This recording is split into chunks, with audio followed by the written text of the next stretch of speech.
కొన్ని సందర్భాల్లో కొంతమంది బ్లాంక్ చెక్స్ ఇస్తూ ఉంటారు జస్ట్ సంతకం పెట్టి. వీళ్ళేంటంటే డబ్బులు ఇవ్వని సందర్భాల్లో 10,00,000 ఉన్న చోట 20,00,000 అని, హ్మ్. 30,00,000 అని రాసుకుంటూ ఉంటారు. వీళ్ళు దాని మీద కేసు వేస్తారు. హ్మ్. ఎవరైతే హ్మ్. చెక్ ఇచ్చారో వాళ్ళు. సో, అలాంటి కేసు కోర్టులో చెల్లుబాటు అవుతుందా మేడం? చాలా మంది ఏం చేస్తారో తెలుసా? జస్ట్ నేను సంతకం పెట్టిన అంతే. కోర్ట్‌కి రాగానే వాళ్ళ మీద కేసేయగానే కోర్ట్‌కి రాగానే ఏం చెప్తారు? చెక్ ఇచ్చిన వాళ్ళు, నేను జస్ట్ సంతకం పెట్టిన. మిగతా డీటెయిల్స్ ఏవి నేను రాయలేదు. డేట్ నేనెయ్యలేదు, లేకపోతే అమౌంట్ నేనెయ్యలేదు, ఏం చేయలేదు. జస్ట్ సంతకం పెట్టిచ్చిచ్చిన. అంటే అప్పుడు అవసరానికి అట్లా పెట్టించుంటారు. అవసరానికి వాళ్ళు పెట్టించుకొని ఉంటారు. తర్వాత వీళ్ళు డబ్బులు కట్టని పక్షాన ఈళ్ళెళ్లి కోర్ట్‌లో ఏస్తారు. ఒకవేళ మీరు చెక్ మీద గనుక సంతకం పెట్టుంటే, దాని మీద ఏ డీటెయిల్స్ రాసున్నా దానికి ఎవరైతే సంతకం పెట్టిండ్రో వాళ్ళే రెస్పాన్సిబుల్. హ్మ్.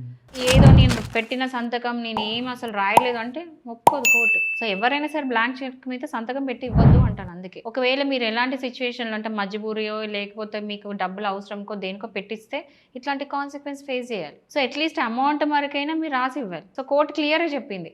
సంతకం మీదైనప్పుడు దాని మీద ఏ డీటెయిల్స్ ఉన్నా దానికి మీరే రెస్పాన్సిబుల్. అంటే మీరు ఎదుటోళ్ళకి మీ కంప్లీట్ అథారిటీ ఇచ్చేసినట్టే. మీరు సంతకం పెట్టి ఇచ్చిండ్రంటే కంప్లీట్ అథారిటీ ఇచ్చినట్టే. సో, అలాంటివి చేయొద్దు. కోర్ట్‌లో వెళ్తే మాత్రం మీరు ఓడిపోతారు. సో, జస్ట్ బీ కేర్‌ఫుల్ అంతే.